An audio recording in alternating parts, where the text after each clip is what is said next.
and welcome to the Glacially Musical Podcast. It is beer, metal, swearing with a side of vinyl, and for some reason I'm doing my NPR voice this evening.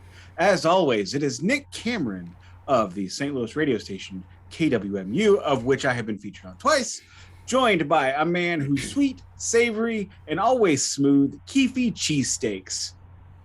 How we doing today? I'm okay, man. I'm okay. How's it going?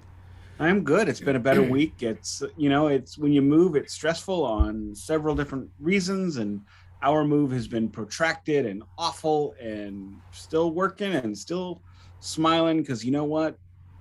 Gotta have a good mind. Gotta have a good mindset, good frame of reference, blah, blah, blah. If you are new to the channel /podcast, whatever, thank you very much for coming in. We are talking about the Motley Crue. Today is girls, girls, girls. But before we get to that, we've always got our little departments. The logistics of the show always goes the same. Greeting, silly nickname, how you doing? So we already did that. Next is the beer check, then the vinyl check, news of the day, meat of the day. So I am going to beer check. Today I have one of my favorites, a Squatters Brewing Hop Rising Double IPA. I had one of these out of the 6-pack. It tasted a little funny. Hopefully it wasn't a bad batch because I had another bad batch of beer this week. Terrible pour. So we're going to let that sit before we get to it. What you got for me? While I'm doing my beer check, I want you to check your audio levels on the Zoom device. I have a beer. I had my first beer back after the Rona last week. I have not had another beer since. I'm having my second post-Rona beer now. A beer I have never had before. Wagon Oaked Lager. This is a super interesting beer. This is right out here out of San Francisco, California. Local Brewing is the brand. It's just called Local Brewing. Pilsner, beach smoked malt, flaked maize, toast riced, with sterling bullet oak chips. I don't know what that all means, but they did my idea for a bourbon barrel IPA or a bourbon barrel, where when they brewed it, they soaked some chips in bullet bourbon. Right. I was going to do that for a homebrew. Yep. Yeah, this is a Pilsner, not an IPA, actually, right? Or are they all IPAs? I don't remember. If it's Pilsner, it's not an IPA. Okay. And so this is 4.2 alcohol by volume, so it's crushable, air quotes, crushable. This one is 8%. It's got a 2 on the hop scale, so it's not that stanky. And 5 on the alcohol and 5 on the complexity. There's a rating on the side, and this can is also done by a local artist, who I will tag on the grams and the Twitters. But Local Brewing Company, let's put it down and see what's up. Did you check your levels? Yes, I turned it up a little bit. Good pop. This is my Lost Coast Brewing glass. Let's see how I pour. It's always a fucking crapshoot. That's why I use big glasses. It's about the speed. Oh, this might be all right. Well, neither one of us is bartending here, so I wouldn't worry about it too much. No, but I just I pride myself on, a perfectionist in all things. So look at that. Not a bad pour. I Good like pour. The light color of this beer. Normally my beers are blonder or a little more beechwood. This is a little hold blondie. That up a little bit. That is very yellow. It's healthy piss yellow. No, it's totally inviting and delicious. I can't wait to drink this piss yellow beer. Thanks, Nick. You're welcome. And my beer does taste a little funny. I am going to blame it on the excessive heat we have had in St. Louis this summer. We normally we get about 100, 110 for a week and a half, one big snap. So far this year, up until this week, that has been summer. So life has been awful in this veritable hellscape. But yesterday, the world cooled us down by giving us 9 inches of rain in 4 hours. That is more rain than we usually get in both July and August. So yeah, so just the hops just didn't hold up. This is it's still good. It's just not the same hoppy, velvety malt backness. It's also an 8%. It is not crushable. I have my backup beer this week is a session IPA, which from Pithead Brewing, which I believe is an Aldi's brand. $12 for a variety pack of IPAs that are pretty darn good. Now, help me out here Mm-hmm. educationally. I'm neither a scientist nor a beer expert compared to you. Is it like because of the heat, all the beer in the region of St. Louis is ruined? Is it like you gotta go somewhere special to get a beer that hasn't been tainted? What do you do about this now? I am just guessing. This is an educated guess because I have had two beers that um, are like 99.9% flawless every time, unless they're expired. I bought a 4-pack of my favorite beer, STL IPAs, Talipa by Urban Chestnut Brewing, which I have drunk on this podcast many times and will drink many more times because it is delicious. But it it was not expired because I always look after I got the expired one, and it didn't taste right. It tasted like this one hop slam my father-in-law had that was expired. A super hoppy beer. If the hops go bad, if they fade out, if you wait too long, it's just nasty. I did drink all 4 of them, and I don't know what that says about me. So, I do. It was $10 for 4 of them, so that was going down the hatch. But yeah, so you got a vinyl check for me this week? I do. I'm making up for my missing vinyl checks, and so I have 2 vinyls today. We're gonna go different extremes of the musical spectrum, and I'm pretty excited about both of these. First and foremost, we have Gorgoroth and the great album Instinctus Bestialis. Sorry, I was like, I can't read this font on the back. That's like archaic. Yeah, that is just metal. That's just metal in a nutshell. Just metal in a nutshell. Can't read shit.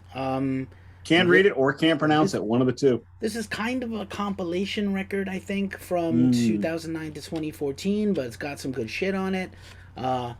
This, I believe, was another Gimme Metal vinyl subscription release. I think I have another one I did, not on our show yet, but this is like last month's. I already have this month's.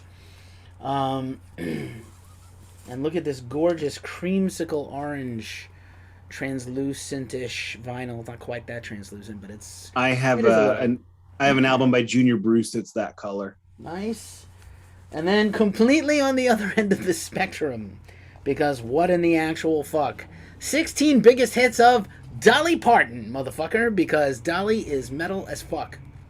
I was waiting for you to drop Saturday Night Fever there. I hate the Bee Gees, so fuck no, never. Stop trying to make me talk about them. I was hoping that you were going to say, I've had my come to Jesus moment. I have seen the light. I'm staying alive. This is my Jesus right here. If I was going to convert to a higher power-based faith, it would be Dolly. I would pray to the Dolly Parton instead of the Dalai Lama. Hey, no judgment. I pray to the Dolly Partons as well. This was a Record Store Day release a few years ago. This is remastered from a previous greatest hits from the original tapes. So you got Here You Come Again, 9 to 5, Jolene, Islands in the Stream of Kenny Rogers, I Will Always Love You, Coat of Many Colors, The Seeker, Heartbreak Express, Love Is Like a Butterfly, and then she's got a couple of duets, Ricky Van Shelton, Billy Ray Cyrus, Tanya Tucker, Kathy Mattea, Mary Chapin Carpenter, Pam Tillis. So collector's value in terms of just having all the hits and a few other gems, rare gems. And, of course, comes in my favorite color, a vinyl, all the purpley, everything is my favorite color. So we got these gorgeous, would be approved by my mother, who lived in purple. Look at this bad boy. Gorgeous. Just gorgeous. And Dolly is awesome, so I have a Dolly, not the Dolly or any of her classic records, but I thought a Greatest Hits is a cool thing to go as the right price. Oh, so the Gimme Metal subscription is like $26 a month, including shipping. The Dolly was, I'm going to say $17. Not bad. I was on the hunt for something else, and I picked Dolly over a lot of other something else's because they didn't have exactly what I want, and sometimes I get fixated on a thing, and if I don't find exactly what I want, I pick the next nearest thing that pleases me. I apologize for my wiggleness today. I cannot get my shirt to lay right to make me look attractive. And so I'm staring at myself going, oh, God, you got moobs, and I don't want to see those. And no one else wants to see those. Well, but I also got my hair. I got a bad hair day. My hair's thinning. So it's just, But you have an angelic chiaroscuro light behind you from the window that you probably Yeah, should we're, put some we're shades up, but yeah, it's fine. well. I mean, it was supposed to be the jerseys were supposed to be lower, Oh, okay. By the but way, we are randomly matching with our Marvel Universe shirts. oh Just yeah, saying, shirt check.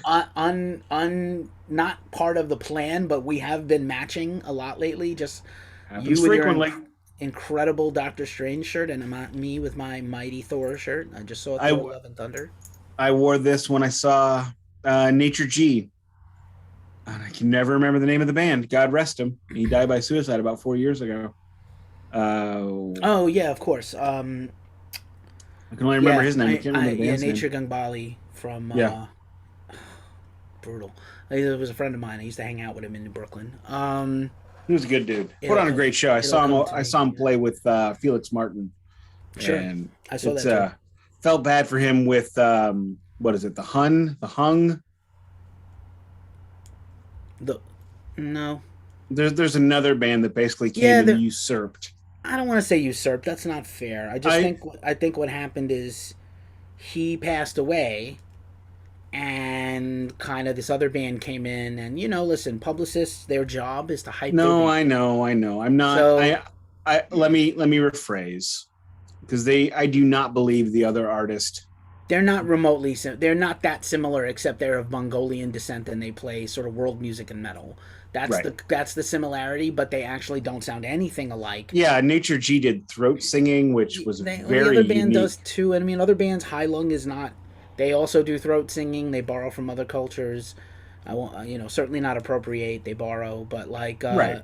it's unfair. I think there are many other world music bands that are doing something like this. Bloody Wood in India, Voice of Brace Pot It from just Indonesia. happened that they came because when I first heard of them, they'd only had a single out, and I had friends of mine telling me about them, Sorry. and I'm like, oh, well, have you heard about these guys? Who I cannot remember. Yeah, I'm gonna get it So now because it's embarrassing. it is Um, embarrassing, and I think I've told this story before, and I couldn't remember it then either. Nature G. um, I can picture the album cover. yeah, of course, I have the records. Like it's, insane.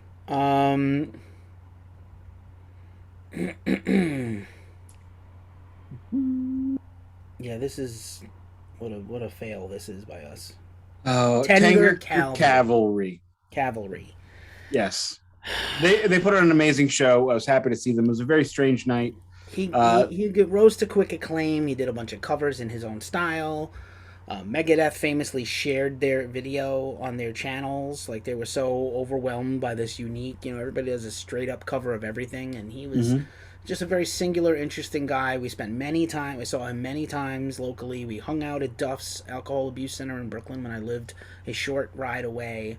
He was a sweet guy. He was a nice guy and a talented dude, and it's unfortunate that he's getting relegated in history. It's not this other band's fault. That other band has Right. overcome I'm not insane saying it's their hardships. fault. That Yeah. other band has persevered and done really well, and their music is great. It's a publicist's job to be like groundbreaking, never heard before style when it's not true. And they know it's not true, and they just write what they write what sounds like appropriate to promote their band, and Correct, on a and certain amount of as levels. they should. Yeah, and it's nothing against this band. The band you're talking about is the Who, H-U. Yes, that is it. The Who. And they probably sing about Huns, but not the Hun and Attila the Hun, perhaps. But they have a new record coming out. I wish them all the best. I look forward to seeing them again live. I miss my friend Nature. And it's just like like the shelf can only hold so much, dude. I am Correct. inundated with bands on a daily basis. I am working on my weekly news show to shoot. I am just inundated with material. I And- always feel really terrible when I can't remember a band's name, Yeah. and I feel bad when I can't remember a song. I remember I was covering Chapo. They were playing a show at no, I don't even remember the name of the damn place. It came, it went. Baroness played there. It was about the size of this room. It was awesome, great little place. Saw another artist there whose name I can't remember that I was reviewing his show, and I reviewed his albums too. Paul Collins. And he's like, I'm like, hey, I just want to let you know I reviewed the album. I really liked it. He's like, oh, that's great. What's your favorite song? And Butcher of Allfather asked me the same question. What's your favorite song on our record? I don't know. That's not how I do it. I don't. To me, it's one. I'm not reviewing songs. I'm reviewing this. So, and I can't even remember what records I have. I definitely was in a record store and bought a probably triple of a thing I already have. So I'm gonna figure that out and send it to you because I'm stupid. Use Discogs. I do, but they don't have an app, so it irritates me because I don't enjoy looking up websites and logging in from my phone. I want to have it in an app that's served to me. Why don't they invest in an app? They have plenty of money. They take a piece of every sale on their site. They have they get I think 15% of every sale. 15%. That's a high number, sir. So that's higher than Bandcamp. That's nuts. I know. They should have money to hire a developer to build an app for their site. They've had enough money off of what I have given them in the past 3 months. And I don't mean an app that takes you to the website. I mean an actual app that works. Correct. Now, before we spiral out of control, can we get on track? We're not going to spiral out of control. Okay. And may I do my vinyl check now? Please. I was only going to check one, but now I feel like you have called me out, so I have to respond. It's call and response. So, started off with I finally spent my Father's Day gift card, and I couldn't think of what I was going to buy. I was thinking about getting the Kiss reunion off the soundboard series from Castle Donington show. I think they chose that one because Beth wasn't on it and they're fighting about Beth still. So, but I was waiting for that to come down in price because I didn't want to spend like crazy money. And then I kind of got drunk one night, probably after a podcast. It was a Saturday night, and I bought Ace Frehley Greatest Hits Live. It's not Donington, but it is basically all Kiss tunes. This has a couple of tracks from the show where they recorded Live Plus One. It's also got a bunch of songs recorded from Live Plus Four, and then it's got the 2 tracks that were on the Ace Frehley Greatest Hits. Basically, it's the live tracks from the Ace Frehley Megaforce Greatest Hits records, because each one, 12 picks and loaded deck, were 6 studio, 6 live. So this is all of those plus the two leftovers, 1+1, which was the dumbest song Ace Frehley had ever recorded until Bronx Boy. It's been downhill since then. But it hurts so much because I am also a Bronx Boy. It really hurts. And is that song any good? Is that album any good? I got roasted on several forums for my review of that because it's just god awful. It's also got Give It To Me Anyway, the other Richie Scarlett sung tune. And I enjoy Richie Scarlett's vocals, especially back then when he wasn't crazy on stage like he had been in the last final years with Ace. When I saw him twice, I don't know if he actually played the guitar on stage, which is unfortunate because Ace can't really sing and play. So then you have Richie doing like Jesus Christ poses and putting a fake gun up to his head during Love Gun, which makes perfect sense. Song about your dick and you're feigning shooting yourself in the temple. So I mean that's good. Probably wasn't doing heroin between songs. I can't say for sure.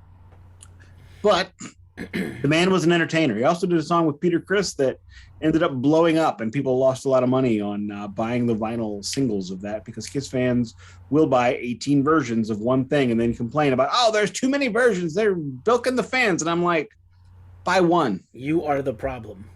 You're the problem, not him. The problem is you, as the song goes. Yeah, you keep buying, they'll keep selling. Now, in order to go to the other spectrum, which I am changing spectrums here, we have season tickets to the Muni, which is the outdoor theater in St. Louis, and it's not a local theater. We bring in people from Broadway from all over the country to perform in these shows. We bought season tickets this year. The first show we saw this year was Chicago. Not a big fan myself. The family really enjoyed it. So I bought the soundtrack to Chicago. And all these are all black, nothing really to see. Who is in this one? Cheetah Rivera is in this. And we also have Cheetah Rivera on Bye Bye Birdie. Cheetah Rivera is amazing. She's still alive, still kicking. Still alive. She's a tour de force. and she is also, I think she's on the original.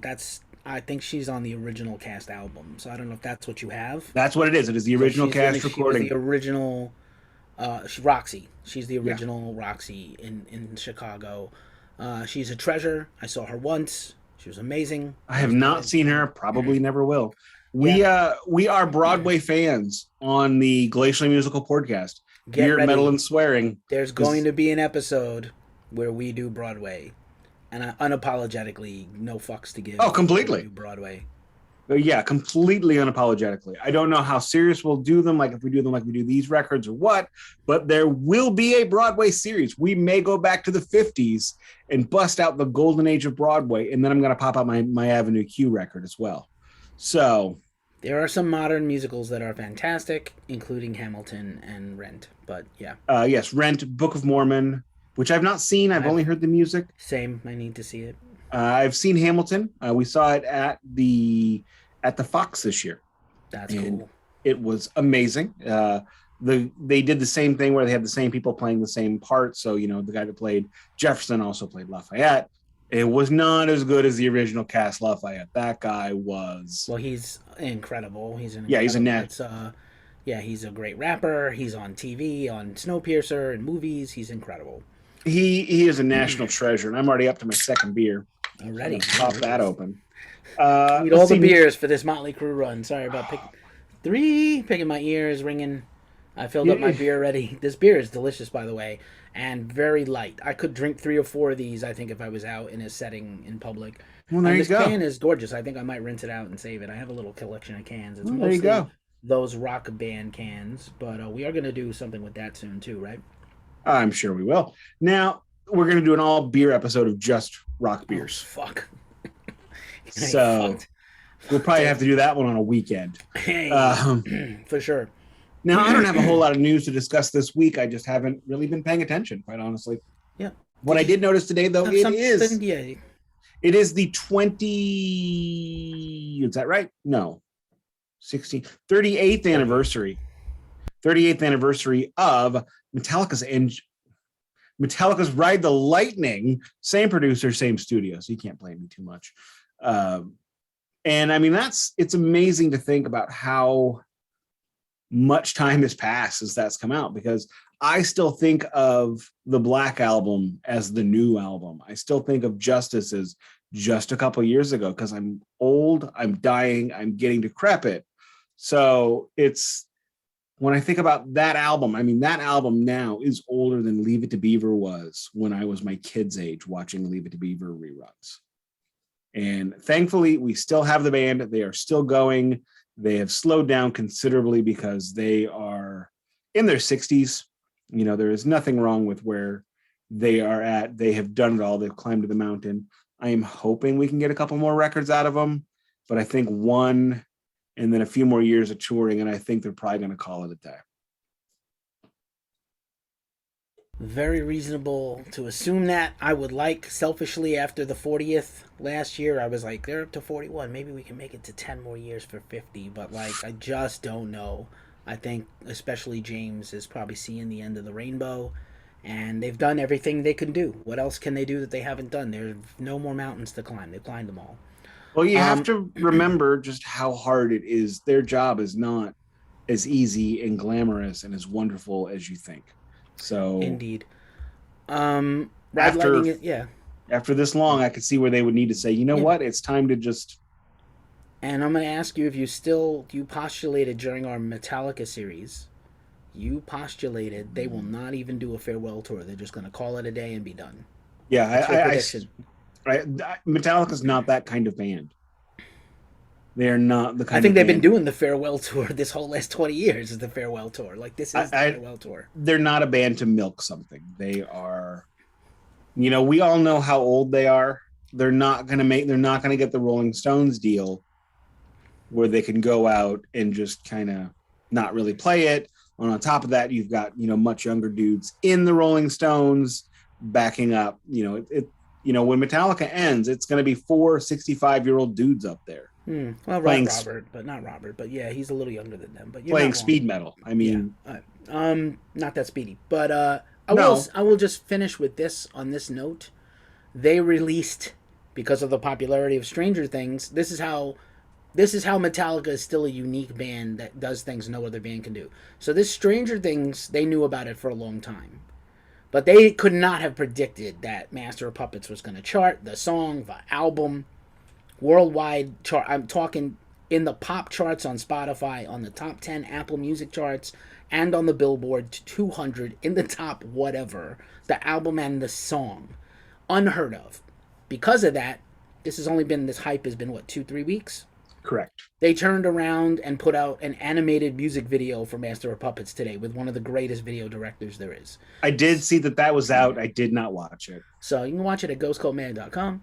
But I was spending my time listening to Girls, Girls, Girls again. Me too. Because I listened back to the Department of Mental Antiquities from this past week, and I couldn't remember a fucking song after listening to Geddy Lee 3 times in a row. Oh. Yeah, that album did not strike any chords with me at what all.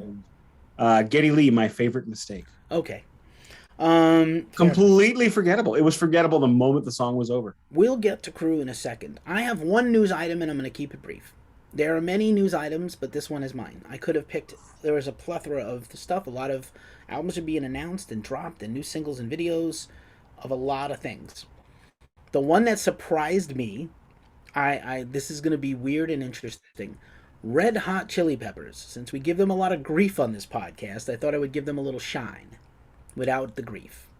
So they put out an album. I'll bring the grief. Don't. The whole purpose of this is not to. Unlimited Love is a double album they put out earlier this year. They are currently on a world tour supporting that album. And on the first date in North America, they announced from the stage they already have another double album coming out in a few months.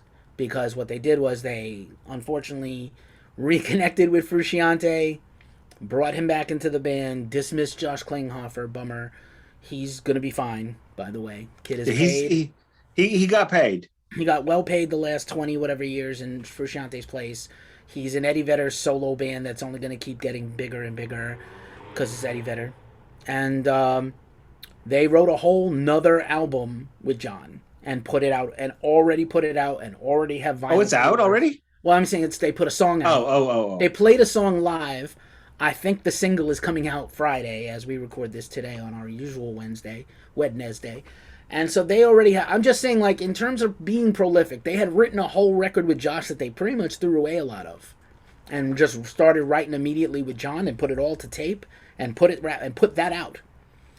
I think there are people who have pre-ordered that record that still don't have their vinyls. And they're already putting another record out. So I just want to tip my hat to a band that is around for almost 40 years, putting out 2 double albums in the same year, with basically a new old guitarist who's only been in the band again less than a year. That's a great point, and I am not a big Chili Peppers fan anymore.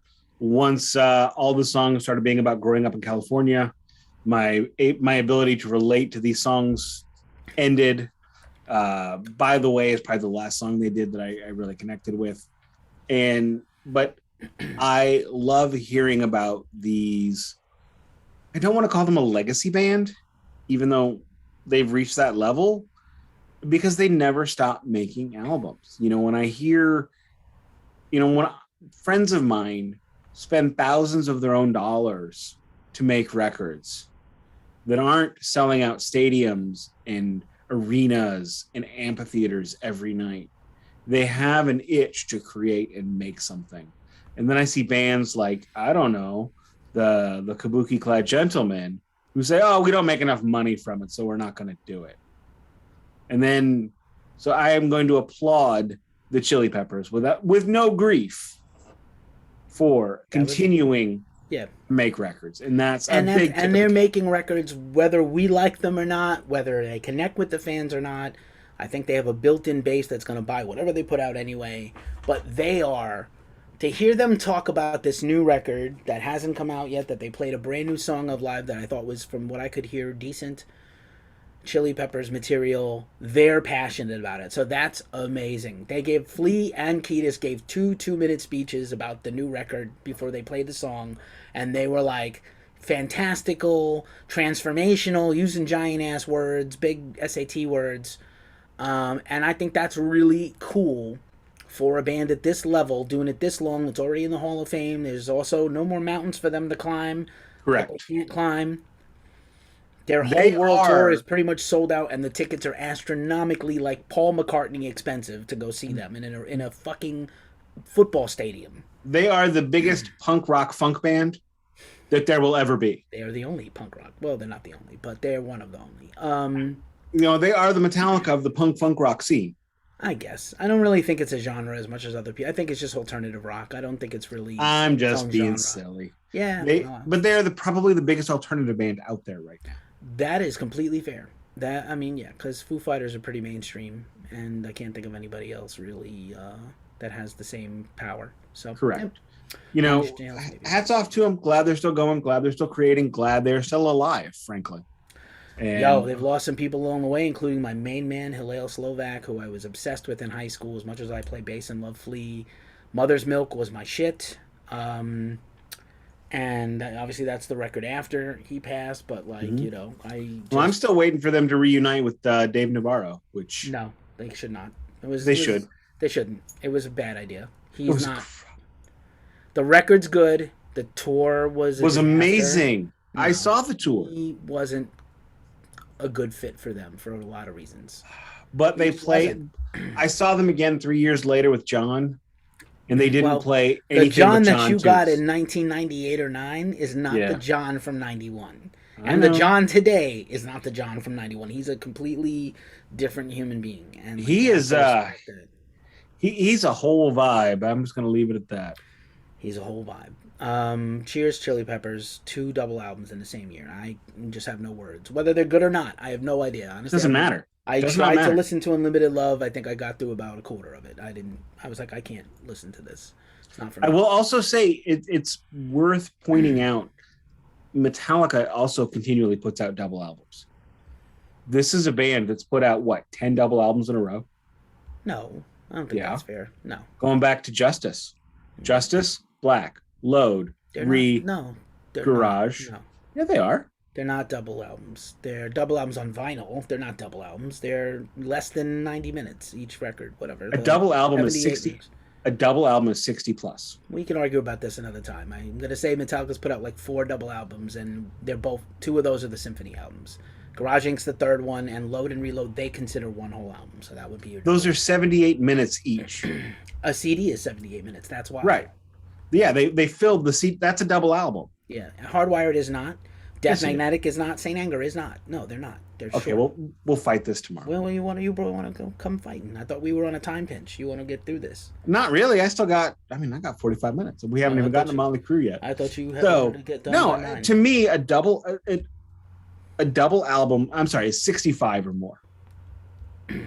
What is an album? How long is an album? That depends. Like vinyl just came back into fashion the last decade, so an album is still to me 78 minutes. An album is no. A CD is 78 minutes. That's how much fits on a CD. An album is 45 max. We'll take this offline and talk about it another time. Maybe make a whole episode out of it. All right, we'll fight. Maybe we'll do a poll on Twitter right now after this pod. Okay. So anyway, Motley Crue, I guess. There are times in this series when it's been all right. And then there's girls. Jesus fucking Christ. So I don't have any backstory on this one. I can tell you this much. Nikki Sixx is on so much heroin. His dingley-doo don't function no more except for tinkle tinkles. So the joy department is without joy, according to Doc McGee in The Dirt. They have just sold 4 million copies of Theater of Pain, which I have a lot of questions about how that happened. They had just sold 4 million copies of Shout at the Devil, which I am here for that. They had sold millions of copies of Too Fast for Love, which I can understand. May not be here for it, but I can understand it. Now we get to girls. So Nikki is on so much heroin that a band so famous for debauchery cannot debauch. Right. I think Vince is sober at this time, or No, trying to be. Not yet? no, it was Theater of Pain. Okay. So, accounts vary. I have read And at the which Harold. point, I'm sorry, at which point, I was taking a sip and I had a thought. Yeah, he was supposed to be sober. That was part of his parole and settlement for Theater of Pain. However, while they're on tour, the dudes are walking up, shooting up in front of him, pouring beer on their own heads, going, hey, Vince, while they're smashed on stage. So, Yeah. because they were mature and, supportive. Right. Good dudes. So you read the Heroin Diaries. I haven't read that one. You should. It's eye-opening. Nicky's a wreck in the heat of it during this record, which I'm gonna say is funny because the way he talked about it, if he was sober, he was like the co-producer on all the records, so he was super hard on Vince. And you can hear it from record to record how high he was because of the quality or lack thereof of Vince's the recordings. I'm not talking about his quality of his singing. I'm just talking about like how polished the takes are. Mm-hmm.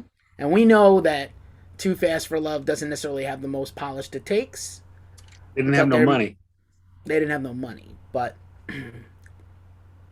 Girls, actually, Vince is not the worst thing about the record, which is shocking. Because it's the worst thing about Motley Crue. It's actually Nicky. It might be Nicky, but Nicky also wrote almost the whole record and all the lyrics on the record. The lyrics are that's why it's Nicky. I'm also gonna say another thing is we've had this evolution of this band, which I find fascinating. This kind of like proto heavy metal, Motorhead, rock, heavy metal, classic, almost American version of new wave of British heavy metal on the first couple of records. Then they do this kind of like soft hard rock record in purple, glam rock. Yeah, it's interesting that they weren't. They come up in the glam scene without being glam. Because that's LA, yeah. Right. But they weren't glam until everybody started doing like the darker. Then they're like, oh no, we don't do that anymore. They were trying to be darker and harder and rougher than everybody else with the face makeup. And then everybody else did what they did. So they, as a reaction to that, reversed. And I get it. Strategically, I understand why. I don't know that it worked. It certainly worked in that sales department. But here's the real kicker that we're going to get into with this record. They kind of change gears again. And you know that Nicky loves David Bowie. So he likes the idea of constantly shifting the plate tectonics of the music, if you will. Those are the bands I love. The ones that shift. Led Zeppelin, The Doors, Jimmy, Metallica, Pink Floyd. The band Rush. The bands where it's not AC/DC. Genesis, the bands that keep shifting, yeah. Mm-hmm. If they do find some, that do it right. Then there's the bands. Madonna. There are other people who cannot do it, but correct. So here's the fun thing, though. So on this record, I don't know if now I'm going to ask you your opinion. Go ahead. They made a stylistic shift yet again. This record is none of those things we just talked about, and this record is more aligned with Led Zeppelin and Deep Purple and Black Sabbath in terms of just heavy rock and blues. Correct. Than anything else. Probably less Black Sabbath and more Led Zeppelin. But like that. No Black Sabbath. A little. There's some riffs in there that I think are interesting. But like it's a hard rock record with a deep blues influence all the way through. It's like if Poison had done a Led Zeppelin record, it would have sounded like this. Basically, if Poison did a Great White instead of Great White. Yeah. Yeah. Here's the fun thing now. Do you think this is a reaction to Smoking in the Boys Room becoming a huge hit and somebody was like, do that? Or do you think they just... Also, I'm going to say, having played in bands, when you devolve back to the blues from being a complex heavy metal prog band, I'm not saying like a bluesy solo or a bluesy section. When you do an entire album, it's a choice. It's not an accident. Yeah. And it's kind of I don't want to say it's a sellout, but it's a cop-out. Like, we don't really have much, and this is the easiest shit to play. Do you think there's some water to them? I'm postulating now. Okay. No, that makes perfect sense. Think about when the Doors did the Soft Parade. They had always been jazzy. They do the Soft Parade. Everybody's like, what are you doing? Who are you? So they went, oh, we're gonna do the blues from the rest of this Bum, time. bum, bum, bum, bum, bum, ba, da, da, da. That's it. Right. That's where we live now. That And they 12-bar tour. blues. And they even tour with John Lee Hooker. Right. And they never came out of that. Of course, Jim died, but had Jim not died, they were never coming out of it. That's where Jim wanted to live anyway. Well, had Jim not died, I don't think Jim could have done another record. If you listen to his vocals on L.A. Woman, it listen to The Doors, then listen to L.A. Woman back to back. I love L.A. Woman, but yeah, I do. It's my favorite record. But that he had, 2 bottles of scotch and 3 packs of Marlboro Reds a day took a toll on that once angelic voice. So, but yes, that's where they lived then. And they're, Metallica never went blues. They went bluesy here and there. Kirk did anyway. But once you go blues, yes, it is a great time when you have nothing. Because, you were singing the riff to Roadhouse Blues. That riff is 3 notes. Yeah, you knew. And one tritone and 3 pedal. Yeah. That's all I got. And so I think when Nicky is the guy that drives the band, is the guy, and he's got barely anything in the tank, that's what he came up with. Now I'm going to say at times it works. And now other times it does not work. Let me say there's very similar things going on in these respective bands, from Soft Parade to Morrison Hotel and from Theater of Pain to Girls, Girls, Girls, which is the main songwriters are fucking strung out and distracted. And then what happens? Oh, well, we can play blues. They got nothing. Yeah. When heavy metal not let them make a record, but like there was no stopping when you've sold 8 million records in 5 years, suddenly, especially the last 2 albums back to back for a major label, there's no getting off the train. No, the train, they will kick your ass on the train. Have you seen, and when it's in, sorry, I'm trying to get my thoughts together. So going back to the Elvis movie, which I'm going to go back to that a lot. I haven't seen it yet, so we know the story, but there's a scene where they're taking Elvis. I think this is like one of the beginning scenes of the movie too. They're taking Elvis to the stage, and he collapses on his way to the stage. So they go, get the bucket, because they already had a plan, and they do the Comfortably Numb on him, and that's what happens when a self-destructive band is making money. Band-Aids, Band-Aids, Band-Aids. Do not stop the train. Oh, wheel fell off? Okay, everybody move to one side so we don't put so much pressure on the wheelless side. Lean. Dukes of Hazzard, lean. Correct. So that's what happens with Motley Crue. Oh, they probably had sold about 10 million records at least at this point. And I'm going to point out they still haven't gotten to their number 1 seller yet. Or their best work. Correct. That's the same record, shockingly. Yeah, what a shock. So, next week. Yeah, next week. So we now go into the studio. What I didn't know about this record is the Wild Side is on it. So the Wild Side is an abject Motley Crue banger, classic, top of the heap. That's great. And I guess we can just go into the track by track at this point on this. So here's a funny thing, since Wild Side is the first song on the record, it feels like a rewrite of Livewire. That's because it is. Like a slow rewrite of Livewire. There's a lot of retread. Not only did they go blues, but they went, what did we do that hit? Let's do that again. Do it more. And I mean, a lot of bands do that. I'm not knocking them. That is common. A lot of bands do it. All the bands do it, actually. Every band does. If we did something good, do it again. Mm-hmm. Very few bands are like, do it again differently. Pink Floyd, Rush, do it again drastically differently. David Bowie, but like... Or do it again better. Metallica, but not here. I'm kidding. They didn't do it better. They did Unforgiven again. It wasn't better. No, but I don't mean that. Go ahead. I do. All right, then. But yeah, every band, when they get a hit, they do it again. So, but I would argue they did Livewire better this time. This is better than Livewire. Yeah, The Wild Side's a good track. This is a great album opener. It is one of the best Motley Crue songs. It might be the best Motley Crue song. How about that? It might be. You can make an argument. It is in the top 5, and it might be the best song they ever made. Lyrically, musically, guitar solo, Vince's tracking, and that's the thing. So I was alluding to the story that Nicky was so out of it And like also Vince would buy him like slip him heroin or have other people like just, hey dude, I get some some black tar for you, and he'd be too fucked up to be in the studio, so Vince would go one take. That's what Vince likes to do. Vince wants to do one take, and unless it completely sucks for him, he doesn't want to redo it.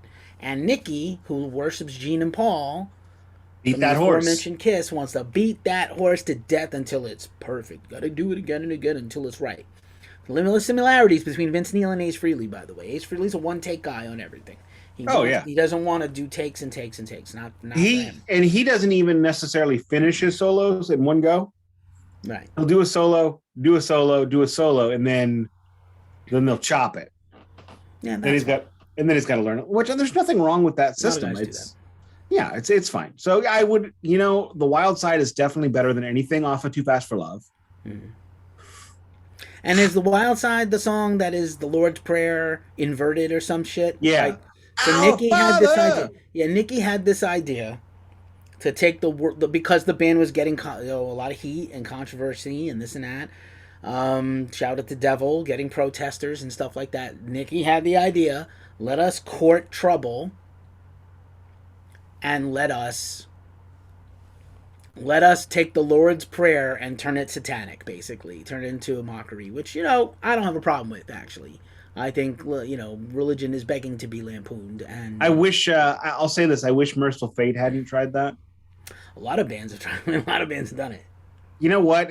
Whenever you do a parody of the Lord's Prayer, there's even a blues version of the Lord's Prayer about winning the Stanley Cup. I mean, it was silly till they did, but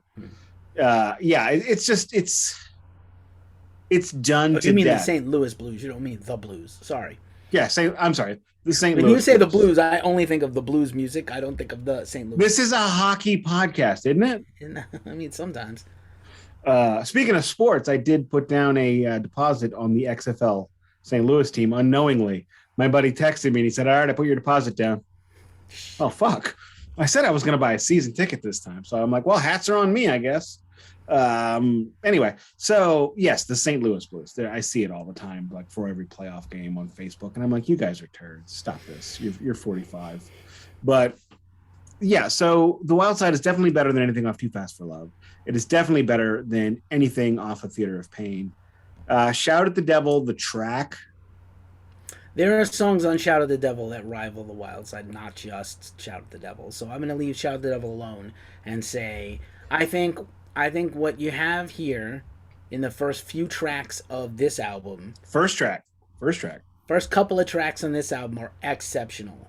And it's not good, but like the other past records don't have one song as good as the Wild Side, which is a shame because they're also huge hit records that are decent to good. Correct. So with then occasional moments of terrible. Then we move on to Girls, Girls, Girls. Now, listening back to that, it's a little hard because it's very of the time, and I'm thinking to myself, you guys could have all the groupies in the world you want for free, and I have read about what you have done. Presently reading Nothing But a Good Time, the story of the Sunset Strip, and there's a story about Vince Neil penetrating a lady in a hotel bar with a beer bottle. I wish you hadn't done this. Anyway, go ahead. I'm sorry. But anyway, he didn't have to pay for it. So they're going to strip clubs and they're paying for it. So Girls, Girls, Girls is about strippers and not groupies. So first of all, and correct. Groupie is not a terrible word because as Dee Snider said today in an interview, you can't erase history. You can't go redact history. There have been male and female and others groupies throughout time, immortal, of all music, from going back to the blues. People in bands are inherently fuckable, whatever walk of life you come from, whatever parts you have down there, multiple, singular, whatever junk. And so, Girls, Girls, Girls is a strip club anthem. It is about, she name checks strip clubs in the song. They do like 15 of them. Yeah, they do it, and they're all well-renowned. They're not. They're big ones. They're not out of business. They're all still pretty big. And some of the other ones you might know from popular culture were not formed yet in 1980, whatever this is, 7. So, Scores, for example, in New York, which has many rap songs written about it and other things. So, just a thought. Like, yes, he's objectifying women Yes, it's gross. He's not talking about girls they meet at the show. It's not King of the Nighttime World and You're My Headlight Queen. Oh my God, I just got that. Oh, Jesus Christ. He's talking about women they pay to dance on them. So I'm not making a distinction other than to say, yes, he's objectifying women. It was done all the time. There are worse songs than this song. It is a hell of a riff. It is a very catchy song. Vince sings very well on this song. Let's give Vince some credit on these two songs. He sounds really good. There's no double tracking. Nikki was not there for these songs, and he clearly was too inebriated to complain. And Vince sounds very confident and strong on these tunes. I'm going to give credit where credit's due. Is Girls, Girls, Girls like an immortal song? For a lot of people, there's a whole culture around it. Bikers, strippers, rock fans, they all kind of overlap in a weird Venn diagram. And yeah, I think it is a little troublesome that is one of their most popular songs and people just lose their shit when they hear it. Riff is great. Mick is great. Again, there's a lot of arguments about whether, Nikki has written a mass share of Crue riffs and played them, actually. But Mick is a great guitar player. His tone on this whole record is really good because the music's not that demanding. So there's a lot of room to sound good. Tommy sounds thunderous. Bass sounds okay because, Nikki's out of it. But Mick sounds wonderful. Like, the guitar sound on here is incredible. And again, these two, you can not like Girls, Girls, Girls because it doesn't hold up in 2022, but it's still a banger of a song. And these two songs to start, I don't think they have a record that starts with two songs as strong as this. Not one record. At least not at this point. Next one, we'll see, but no. Let me clarify. No groupie denigration whatsoever. I'm whatever you want to do. I don't care as long as as long as everybody consents. And everyone has the capacity to consent. Totally cool. Great. Have a great time. I'm just confused by anyway, not the point. Point is, this is a great song. I mean, it's objectively great. It's also objectifying. It's objectively objectifying. However, he is objectifying people that get paid to be objectified.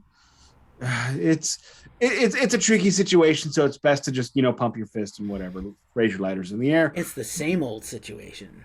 It is. We'll get to that next week. Please stop. But you know what? When you go back to these 80s albums, especially on the Sunsets, it gets a little bit greasy. And the lyrics on this one are a bit greasy. And yes, it is a strip club anthem. The one time in my life I was in a strip club, I did hear this song. Also a couple Kid Rock tunes, but we're going to leave that alone. Oh, fuck that guy. I know. Fuck. You know what? I'm just going to point out that guy is the greatest cultural appropriator for profit the world has ever known. That's quite a statement. That's what he does. He culturally appropriated African-American culture, made millions. Then when that stopped paying off, he culturally appropriated the South, and he's just living on that because conservative Southerners will just throw their money at godlike figures. But moving on to the next track. Now, this one is considered to be a comeback song, a great song. That's wrong because this song is fuck terrible. It is Dancing on Glass. This is what happens when you write songs on heroin for a major label. It's awful. It's stupid. I imagine it's another strip club song. What else? Unless it's a drug reference. I don't think meth was called glass back then, but unless it's a drug reference, I can't imagine what this song is about, except more strippers.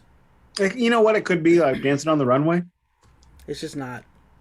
Put 'Em on the Glass by Sir Mix-a-Lot. It's just not a good song. You know what? Sir Mix-a-Lot is problematic, but damn. I don't know. Sir Mix-a-Lot is my hero. Baby Got Back. I got that on vinyl. Don't say I don't. Putting it my down. wife, we saw him in concert at the 90s Hip Hop Dance Party Tour. My wife looks at me and she goes, "Why don't we have this?" Hang on, let me get my phone. Your wife is done. You keep that one. What do you call it? I was in a record store and they had Sex Packets next to Mix-a-Lot next to Beasties, and I was like, "This is a righteous place. I like it." You know what? I have that too. I know you do. I bought a Swedish version of that one. I know you did. I saw it. I saw it in the store for a lot less than you paid, so I didn't buy it. I only paid $30. Oh, okay. That's how much it was. And then, but of course, then they dropped down. Then they dropped out like a month after I got the fucking thing. They dropped like an official because all the vinyl versions were cut from the original pressings. Then they dropped like a colored complete version of the album with the songs that didn't even make it. And I'm like, you sons of bitches. That's the one I saw. Every time I do that, they re-release us. Anyway, so Dancing on the Glass sucks. Just for the record, we are now past the point of this album where I'm going to be complimentary. Yeah, it's pretty. It is all another good song. Okay, let me look through. Well, let's read them off. Let's go through. No, there is not. Next is Bad Boy Boogie. So going back to When You Got Nothing, you play the blues. This is not terrible, but it's not okay. Good. I don't think this is a terrible song. I just think it's marginal. This song would not have been on Theater of Pain. No. None of these songs would have been on Theater of Pain except the first two. It's not good enough is what I mean. Yeah, I understand. So, but also Theater of Pain also tops out at a certain level. What's going on here, San Francisco? Jesus. You sound like my neighborhood. Moving on from Bad Boy Boogie to the short little track Nona. It's horrible. Somebody's grandma died, doesn't deserve a song. If you love this woman, make a better song to her. It's like a buddy of mine used to say about Robin's song from the Union record, which I vinyl checked a couple of weeks ago. If you really wanted her back, you should have written a better song. Yo. So, and that's if you really love your grandma, write a whole song. Okay, look, D was a special thing. You're not Randy Rhoads. It sounds like it, doesn't it? Like that little picked intro. I mean, it's not good. It's just bad. There's no lyrics to it. He's just like wailing Nona. Whoever's Nona it is, I'm sorry that she died, but this shit's terrible. You didn't do her any justice. Look, we all die. Let it go. Move on. I'm sorry, that was cold. Let's flip the record. Now, this next track people think is really good. They are wrong. Holy shit. It is 5 Years Dead. Yeah, it's not good. I don't even know what is going on in your head to write that down and go, oh, fuck. This is a song. No, it's not. It's this is a shitty Stephen King movie called Jacob's Ladder. And I got nothing. I'm too riled to go on. You take over.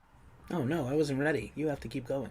Oh, shit. Okay, next is, here we go. Now you want to get to, we got nothing. What do? Dude, rock and roll all night. Fuck yeah. So now we have the Motley Crue edition of Rock and Roll All Night in the name of ... And it's rock, by the way. Interestingly enough, Kiss also 30 years later comes out with All for the Love of Rock and Roll, which seems like a ripoff of this one now that I'm looking back, which is the most meta thing I have ever heard. Motley Crue rips off, Kiss writes a song, Motley Crue rips it off, and then Kiss rips off Motley Crue ripping off Kiss. This is messed up and terrible. Say something.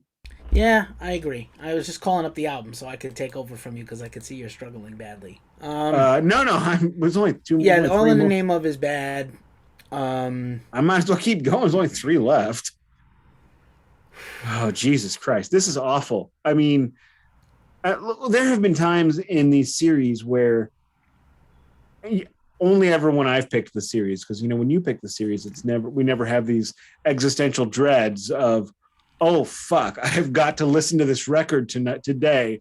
Because I listened to this record twice today. The original version that's uploaded on audio on YouTube, and then I listened to the remaster, and the remaster is not appreciably better. Holy shit. I listened to a rip of a Japanese CD. This also the same way I listened to Theater of Pain, I think. No way. Is that right? No. Too Fast for Love. That's how I listened to Too Fast for Love. So, but it's still, the songs are still the same, so it doesn't really help. Next, we move on into Something for Nothing. And this one, this album has a lot of superfluous punctuation in the titles. Which I chortled. That's great. Superfluous punctuation. Which works well too with many periods and umlauts and fucking... Right, and they got superfluous punctuation in the name of the band, so I mean it's on brand, I guess, but Something for Nothing. Okay, again, this is the kind of shit you write when you're 13 and all you know is GAD, and that's what we have. Okay, I want something, but I got nothing. Oh, I know. Let's get something for nothing. And that's what we have. We have a nothing burger wrapped up in a hot dog bun that a dog chewed on. The song is bad. Who? So this was a single Yeah. and a hit, What? arguably. Okay, you know what? 83 in the top 100 and 23 on the UK singles chart.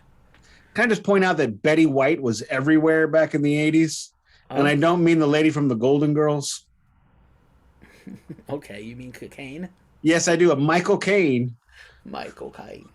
Michael Caine was everywhere. So I could see how DJs are snorting. Well, you know, if I were a DJ with a lot of cocaine back in the day, especially in the 80s when they still used records, what I would do is I would line up the cocaine on the record and see if I could snort it before the needle touched it. By the way, in the Motley Crue timeline of music, this is the single between Wild Side and Dr. Feelgood. Holy shit. Wow. It was banned from MTV at one point. Holy fuck. Explains why I had never heard it.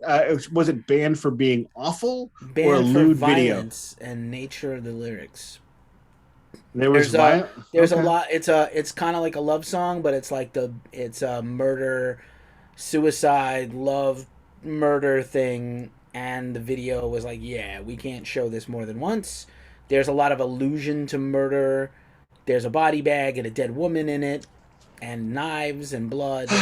But it was like the murder's not shown on screen, but the video was banned pretty immediately. So all right, you can court controversy. You can't bend over it and skull fuck it. I mean, Nicky would if he could. Give him a lot of, considering how wrecked he is at this time in his life. He dominated this record for worse. It's a shame that they don't have another person like Mick, or no one else could step up and just be like, yo, Nicky, take off this record and just play bass and we'll write the songs. They don't have that person in the band. Yeah, they don't have a second person. No, and he was finger fudging stupidity, so that's and it's All I Need is pretty terrible. No, okay, I wanted to talk about that one. Have you ever heard of the song Home Sweet Home? And how great Home Sweet Home was? Let's do it again. Let's do it again, but on heroin. Yeah, that's this. That's this. Yeah, bad. Yeah. Don't write songs or play songs on heroin. It does not work. And really, just don't do heroin. I mean, it's dangerous. So let's finish this out with the dumbest idea you can come up with. We're good at covers because we got a hit song with a cover. Let's do another cover. Who are we going to do? So they covered Elvis, Jailhouse Rock, which, you know, maybe that was a little insensitive, covering a song about being in jail after he just got out of being in jail. Yeah, for killing a dude.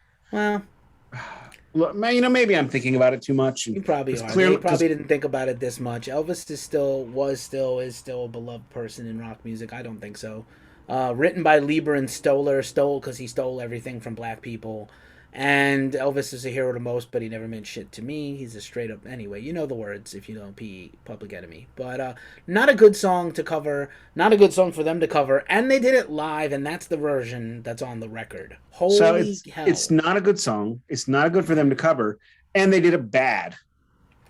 They did it Especially poorly. Vince is horrifyingly terrible on this. Yeah, he did have enough lung power to sing an entire lyric at once and then take a break and then get to the next one, which makes it better than most performances in the past 20 years. However, that's a low bar. Yeah, and the bar is low. Yeah. He is the least troubling thing on this record, which is really telling you the whole story. And this is a huge hit record.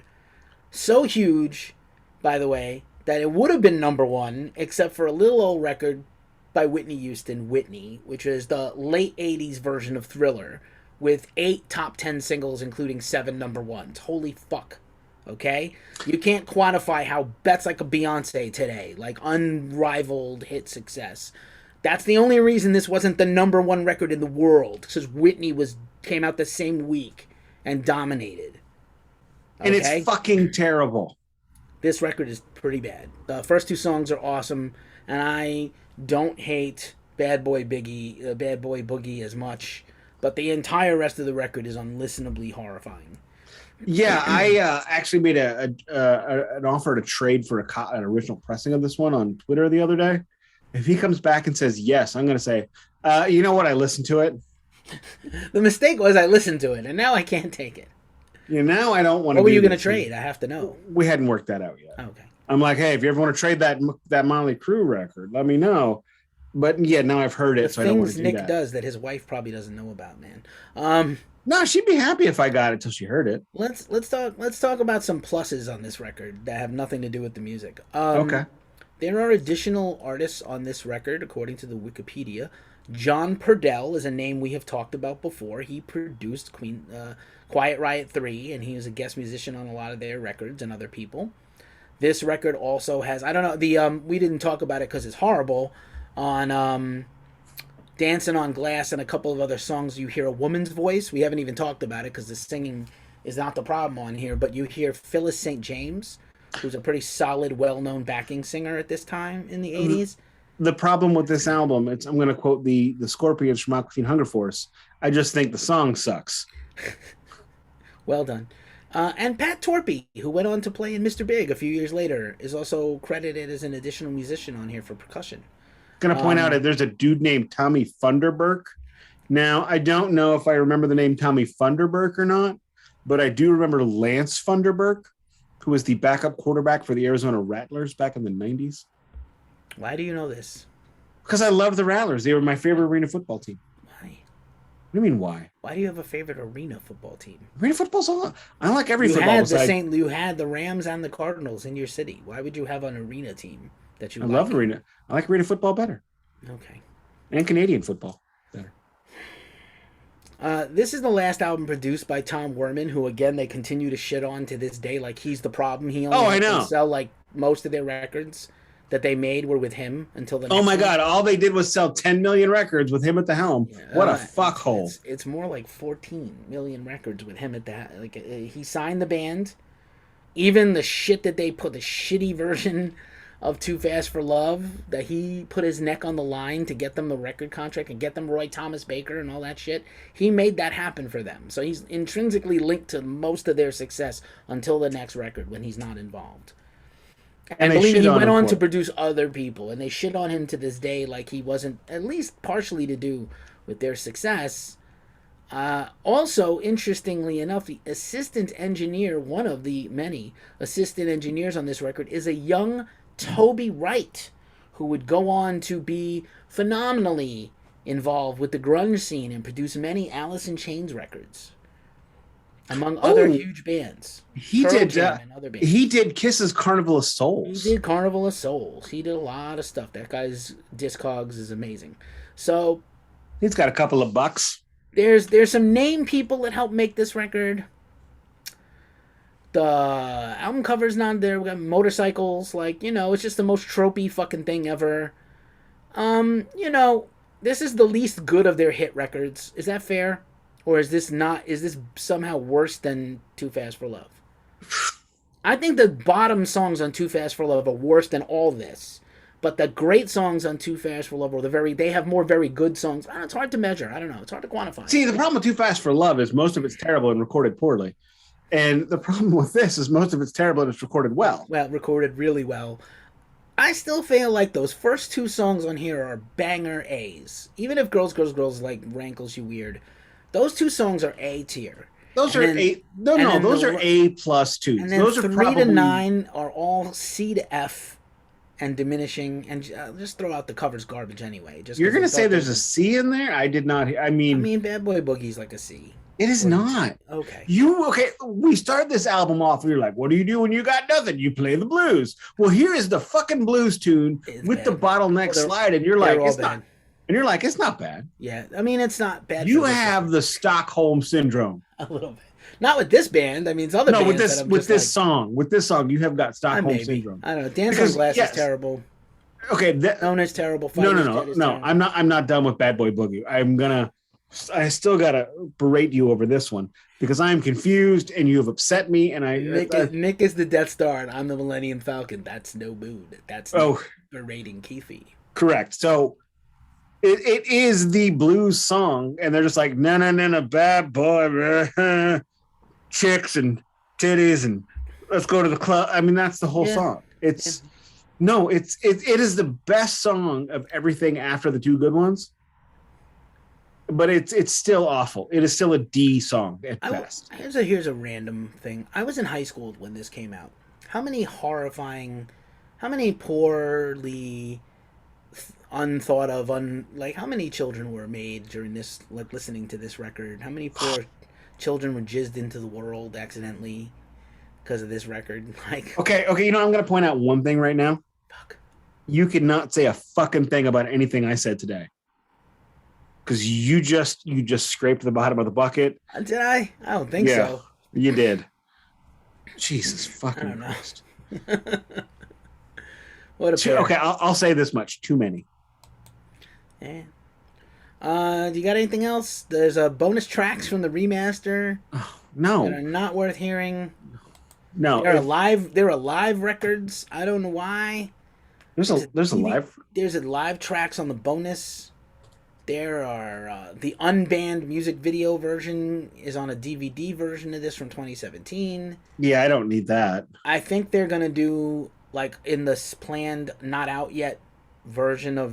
I don't think did they do the remaster yet of this? They might have. I wouldn't get it, but like it's out there. Or maybe it's coming. I don't know if they left anything in the tank the last 2 years and they just did them all. This actually was one of their first big tours in terms of stage show. This is the first time arenas. Yeah, Tommy does a huge drum solo bit where his drums rise up over the stage and come out while he's wearing his little leather thong and chaps, glitter thong and glitter chaps, which, knowing what we know now about Tommy, makes total sense because he's accentuating the positives. So that's cool. It's neat that they're branching out and doing cool things on stage. I have no idea what the show sounded like. I do know that Vince Neil was so out of it on this tour. His stage raps were literally written down next to the set list. Hello, Cleveland. So that way he didn't get his stage raps wrong. That is how little they trusted Vince Neil's everything on this tour. So how about this? That's a mess. Yeah, he's a hot mess. How about this, though? This record came out 70 days before Appetite for Destruction. Now, granted, it's not fair to compare the two, but Appetite for Destruction doesn't really hit for a year and a half. Right? 15 months at the minimum until it becomes a big deal when they go on tour with Aerosmith. Yeah, I remember, God, I want to say I was in 8th grade. Which would have been 89, 90. Yeah, but that record came out 70 days after this. They were already competitors. GNR was the up-and-coming scrappy band in the LA scene. This is Crue's third quadruple platinum record in a row. Maybe it wasn't quadruple platinum at that time, but it would go on to be quadruple platinum. I think it's important to make those distinctions. But GNR, Appetite for Destruction is absolutely flawless. And this is garbage except for 2 songs. I would also make the point that this is Guns N' Roses doing their this is Motley Crue doing the closest they can do to Guns N' Roses, because it's a very similar kind of record. Yeah, I mean, I'm sure they were spying on. I mean, they were aware of each other. They played together. Oh, yeah. They would hang out with each other. There was a time they were friends. Well, Nikki Sixx was in the bands that the dudes from Guns N' Roses were in. They were all overlapping friends of friends and shared girlfriends and all those. And things. London. And the mighty London.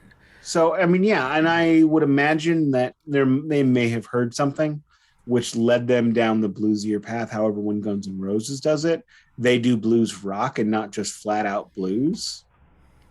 Both these albums are very much of the time, of the strip, both very much drug records, both very much recorded at the same time, same influences, swaps, all that kind of business. However, one of those two bands just wrote way better songs. By the way, I don't want to bag on anybody, but I guess I'm going to. I do, because I'm that guy. I'm a mediocre white guy. I got a bag on dudes. Metal Hammer, called Girls, Girls, Girls, one of the top 20 best metal albums. All metal, which this album has none of. Not even arguably.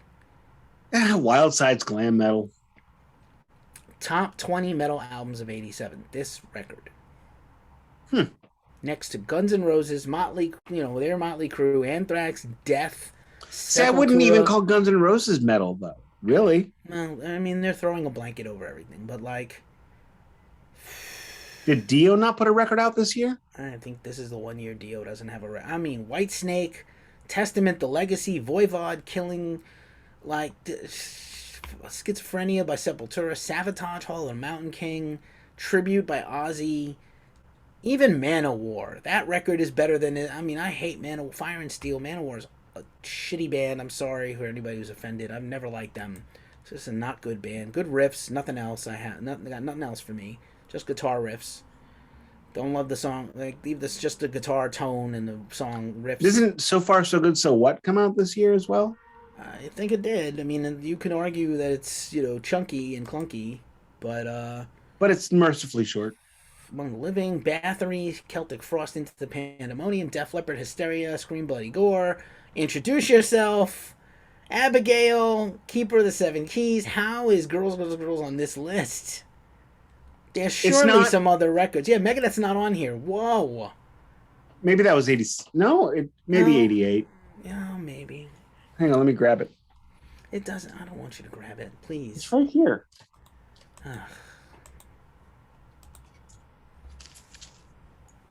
I feel like it's 87, but it is 87. Yeah, they're on drugs though. That's the one record Dave said he can't save, which is a tragedy. It's got some good tracks. I love that record. No, just the recording is so bad that even the master tapes are garbage and they can't. I disagree. I've had it on cassette, CD, and now vinyl. I've got original pressing vinyl. I think it sounds fun. I love that record. No, he's saying like he couldn't. The master, they were so. Oh, I see what you mean. They did one take everything. He thinks it's just a terrible sounding record. I don't think. You can be wrong. It's fine. So I guess nothing else I sum up on this one is this album is terrible. This album is awful to a degree that cannot be quantified. I regret at the moment that I got to the third track on this album, I regretted all my choices again. And Motley Crue is really up and down. They are exceedingly uneven, but it's all going to be worth it for the next record. And we're not ready to announce the next series, right? Because we're still going to do a chaser after next week and then do the new series. So next week we should announce the new series. I don't even know what the series is. It's your pick. We were battling back and forth about what it should be, and we were. It's your pick. It's fine. Trading with each other. We will trade it. I was going to let you have another one, so I would get the next one. Do we want to do that? You had a specific one you wanted for the aughts. We'll skip the aughts next. We'll skip the aughts for this one. I don't know. Okay. I got nothing. Anyway, we're this is shop talk. This is not podcast talk. So, I have nothing else. I regret this, and I'm sorry. All right, you have to take us home. All right, everybody. Thank you for listening. As we mentioned, please like, subscribe, and Dutch Rudder, the Glacier Musical Podcast on Facebook, YouTube, Spotify, and Twitter, I guess, Instagram, whatever. Check out Ghost Cult Mag for the best editorials, news, reviews, and sexy Keefy videos. I, of course, am Nik Cameron of Glacially Musical, 10 years strong. I am joined, as always, weekly by Keefy, the man, the myth, the legend, editor and owner of GhostCultMag.com. Thank you for listening. As always, we play, but we don't play in Peoria.